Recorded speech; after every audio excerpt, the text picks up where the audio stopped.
Halo juragan-juragan yang ada di seluruh dunia, bagaimana kabarnya? Semoga terus dalam keadaan sehat selalu, ditambah lagi rezekinya, amin.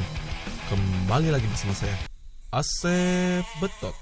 Biar tidak banyak cincong dan spoiler dewa video, dikarenakan saya mau ngarit, apa tuh yang ngarit teh? Nyabit rumput dulu untuk makan kambing, kelinci, dinosaurus, maung, carus, cicak, dan masih banyak lagi ternakan yang ada di kandang punya ibu saya.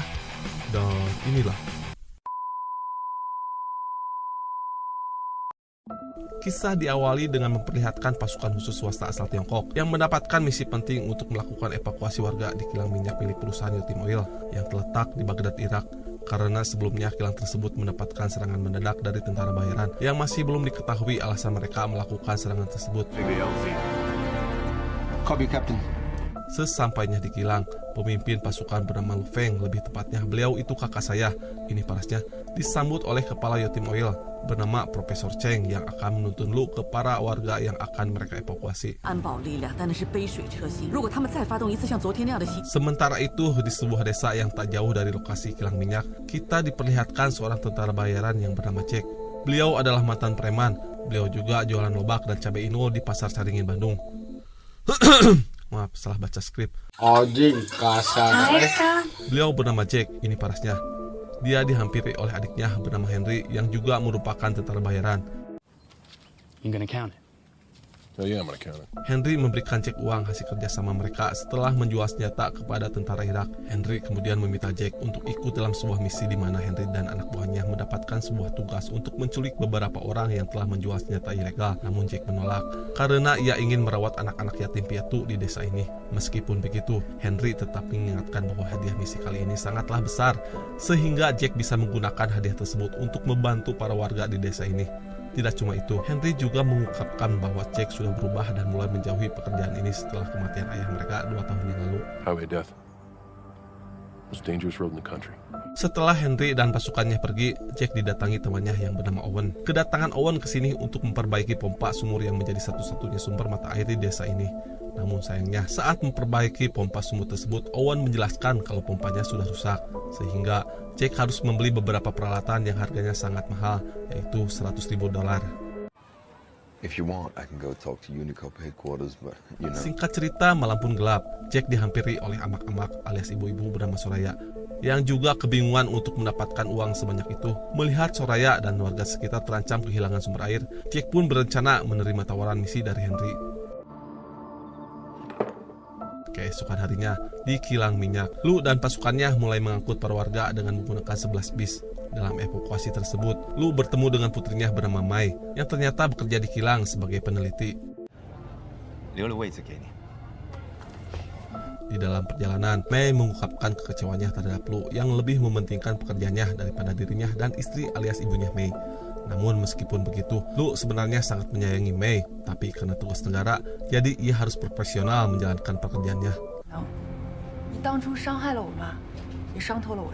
Di dalam perjalanan, mereka melewati jalan maut yang sebelumnya menjadi lokasi perang sipil, lalu memutuskan melewati jalan tersebut karena memang jalan itu adalah satu-satunya jalan menuju ke tempat tujuan.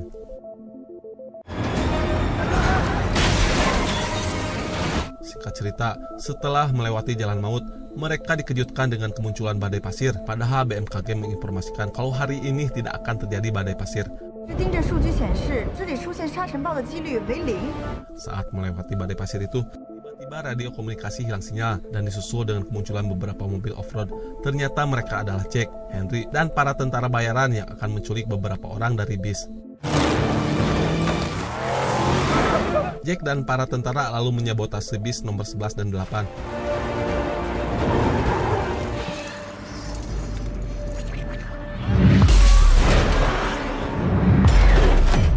Mereka juga sempat bertarung dengan anggota pasukan, tetapi berhasil mengalahkannya, termasuk anggota wanita yang untungnya berhasil selamat.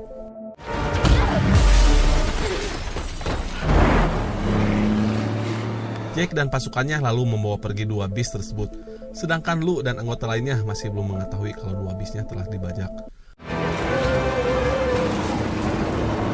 Setelah keluar dari badai pasir, Lu baru ngeh kalau 2 bisnya telah hilang dan menyadari bahwa badai pasir itu tidak alami. Lu kemudian memutuskan untuk mencari 2 bis yang telah hilang dengan menggunakan helikopter, tetapi saat hendak pergi, Mai meminta ikut dan yang akhirnya Mai pun ikut. Mereka lalu tak sengaja menemukan sumber badai pasir yang ternyata memang dibuat menggunakan mesin jet. Sementara itu, Jack dan Henry memindahkan 4 sandera ke dalam mobil mereka. Di sini Jack sadar bahwa misi kali ini sangatlah janggal karena orang yang mereka sandera tidak terlihat seperti penjual senjata, melainkan seperti penjual obat kuat. Why? These guys. What's a criminal supposed to look like, bro, huh? Singkat cerita, saat mereka membawa sandera tersebut melintas lembah gurun, mereka ditemukan oleh salah satu anggota Lu bernama Handriaka Gunawan. Handriaka pun langsung menembaki rombongan Jack dan berhasil meledakkan satu kendaraan. Akan tetapi... Hold on! Ya, Jack lebih cerdik. Ia langsung menghentikan kendaraannya dan menembaki Handriaka secara terus-menerus alias bertubi-tubi sehingga helikopter yang ditumpangi oleh Handriaka pun hilang kendali lalu jatuh ke pegunungan.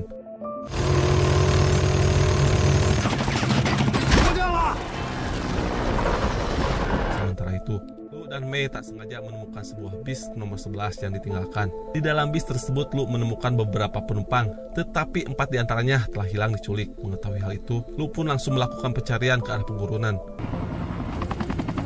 Henry dan pasukannya kemudian membawa Jack ke markasnya untuk menghadapi orang yang telah menyewa mereka. Namun sesampainya di sana, Jack dibuat terkejut karena orang yang menyewa jasanya adalah temannya sendiri, yaitu Owen. Owen memberitahu Jack kalau dirinya selama ini telah melakukan transaksi jual beli senjata tanpa sepengetahuan Jack. Namun yang membuat Jack bingung, kenapa Owen menyandra orang dari kilang minyak yang tentu saja tidak ada hubungannya dengan senjata. Owen pun menjawab, alasan mereka karena ia ingin menyabotase kilang minyak dan menjual kepada pembeli gelap, dan salah satu sandera yang mereka bawa adalah Profesor Cheng, di mana Cheng ini menjadi kunci penyalur minyak ke kapal pembeli. It's not personal. Mengetahui hal itu, Jack pun langsung membatalkan misinya. Ia lalu mengajak Henry pergi, tetapi Henry tak mau karena belum dibayar oleh Owen. Setelah Jack pergi, lalu tiba-tiba...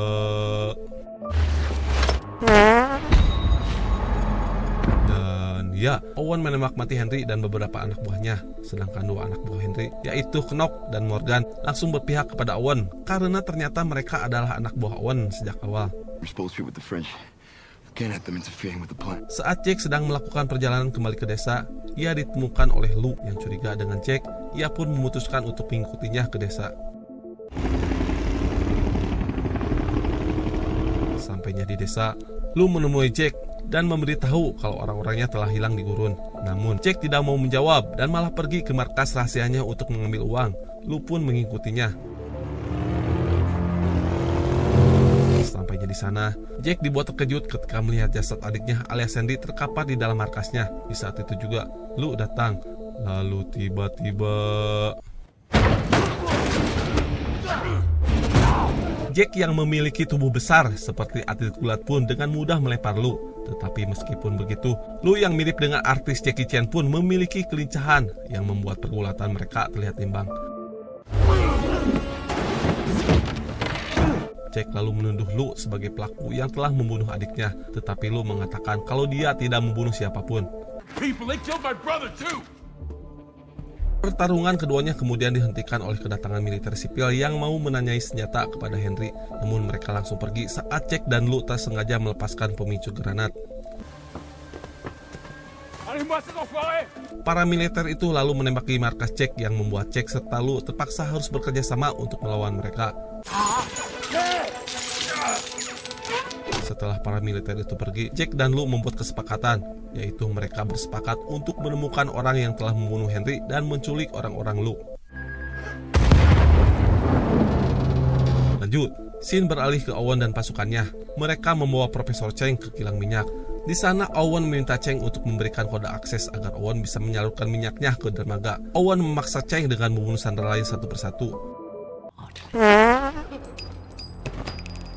Awalnya Cheng masih belum mau memberikan kode aksesnya.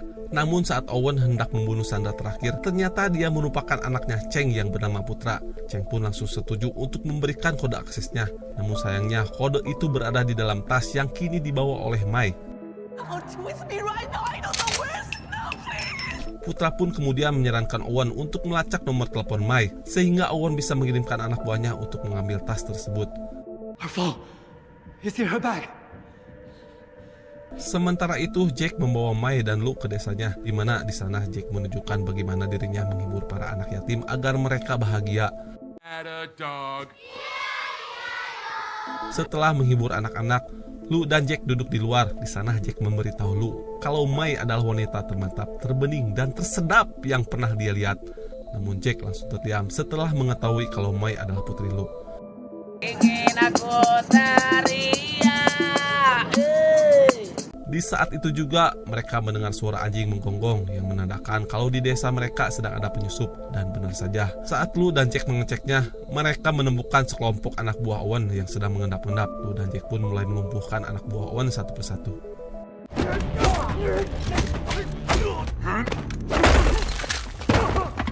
Jack dan Luke lalu berpencar, di mana saat Jack menaiki sebuah menara, ia ditembak dengan senjata RPG oleh anak buah Owen. Tetapi untungnya Jack berhasil menghindar sebelum menara itu roboh.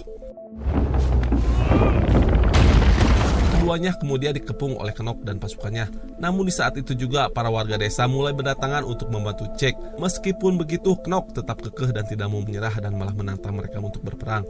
Daripada banyak korban jiwa di desanya, Jack pun memberikan tas milik Mai kepada Knock dan membiarkannya mereka pergi begitu saja. Cengcut. Di pagi harinya, Mai memberitahu Jack kalau tas itu berisi USB memiliki kode akses untuk membuka aliran dari kilang minyak, di mana minyak di dalam perusahaan Yoti mencapai jutaan barel. Mengetahui kalau Owen akan merampas semua minyak, Luke dan Jack pun memutuskan pergi ke sana untuk menghentikan Owen. Keduanya lalu pergi menggunakan truk bermesin jet, sedangkan Mai yang tak mau ditinggal memutuskan untuk menyusul mereka dengan mobil warna biru milik Jack secara diam-diam. Sementara itu, Owen sudah kedatangan kapal tangki yang akan menampung semua minyak milik perusahaan Yotim. Owen lalu menyuruh anak buahnya untuk membuka alirannya. Namun sayangnya Owen harus memerlukan waktu 24 jam untuk menampung semua minyaknya. Gak lama kemudian, Luke dan Jack datang dengan menerobos pertahanan Owen. Keduanya lalu lanjut menghabisi para anak buah Owen. Selagi keduanya bertarung dan menerobos masuk, Owen memutuskan untuk pergi dari kilang dan meminta Knock untuk tetap menahan Cheng sampai semua minyak terkuras habis. Luke dan Jack kemudian masuk ke dalam ruangan kontrol, di mana keduanya berhadapan dengan Knock yang ahli dalam bela diri. Dalam pertarungan itu, Luke meminta Jack untuk mengejar Owen, sedangkan dirinya akan bersparing melawan Knock. Namun sayangnya, Jack terlambat karena Owen berhasil kabur sambil membawa 3 truk minyak. Alhamdulillah, gak lama kemudian datanglah Mai sambil membawa mobil kesayangan Jack. Karena situasinya sedang chaos alias kacau, Jack pun meminta Mai untuk mengejar Owen dengan mobil kesayangannya. Selagi Jack dan Mai mengejar Owen, scene beralih ke Luke yang masih adu mekanik dengan Knock, di mana dalam pertarungan itu Luke menggunakan semprotan sabun untuk menjatuhkan Knock. Namun sayangnya, semprotan itu patah dan menyebabkan ruangan mereka berada dipenuhi dengan gelembung sabun. Keduanya terus berduel. Luke yang memiliki kemampuan seperti kakak saya, yaitu Jackie Chan, akhirnya berhasil mengalahkan Knock. Sementara itu, Jack dan Mai masih mengejar Owen mengalami kecelakaan karena mobil mereka ditumpangi mereka tidak cocok dan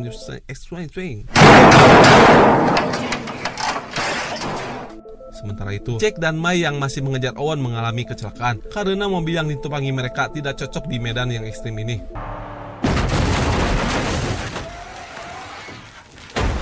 Untungnya, sebelum mereka kehilangan Owen, Luke datang membawa truk jet. Ketiganya lalu mengejar Owen dengan truk tersebut. Namun karena tertinggal jauh, Jack pun mengaktifkan mesin jetnya, sehingga mereka dapat dengan cepat mencapai Owen. Luke kemudian menabrakkan truknya ke tangki minyak dan menyebabkan 3 truk milik Owen terbalik lalu meledak. Dalam ledakan itu, rekan Owen yaitu Morgan tewas, sedangkan Owen mengalami luka bakar di wajahnya.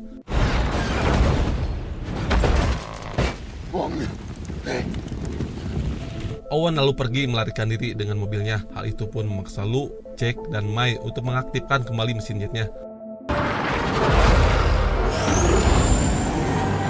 Luke kemudian menabrakkan mobil Owen dengan menyeretnya ke jurang. Sebelum truk tersebut masuk ke jurang, Luke berhasil mengikat kursi Mai. sehingga keduanya berhasil selamat, sedangkan Owen yang masih di atas tebing tak sengaja terpleset dan jatuh ke jurang sampai pindah alam. Di sana Lu dan Mai mengira kalau Jack ikut terbawa truk, namun gak lama kemudian Jack tiba-tiba muncul dari bawah tebing dengan keadaan sehat walafiat. Beautiful moment, but I really could use a hand. Keduanya lalu berteriak minta tolong sampai ada ojek online yang datang. Di adegan terakhir, Lu, Jack beserta pasukannya memperbaiki pompa sumur dan berhasil membuat pompa tersebut kembali bekerja, sehingga warga desa dan anak-anak pun bisa menikmati kembali sumber air bersih. Di saat bersamaan, anggota Lu datang menyampaikan kalau mereka mendapatkan misi baru, yakni untuk mengarit atau menyambit rumput untuk makanan kambing dan kelinci ternakan ibu saya. Lu pun mengajak Jack untuk bergabung, yang kemudian diterima oleh Jack, dan film pun berakhir. Tamat. Terima kasih untuk juragan-juragan yang ada di Malaysia, Timor Leste, dan khususnya Indonesia yang telah menonton video ini sampai selesai. Kalau kalian suka dengan konten saya ini, kami minta dukungan kalian juragan dengan cara like dan subscribe. Karena satu like dan subscribe dari kalian sangat berarti untuk saya. Semoga kebaikan kalian semua dibalas oleh Tuhan yang Maha Pengasih lagi Maha Penyayang. Amin. Dan kalau juragan-juragan tak suka dengan video saya ini, silahkan caci maki saja di kolom komentar. Tur permios.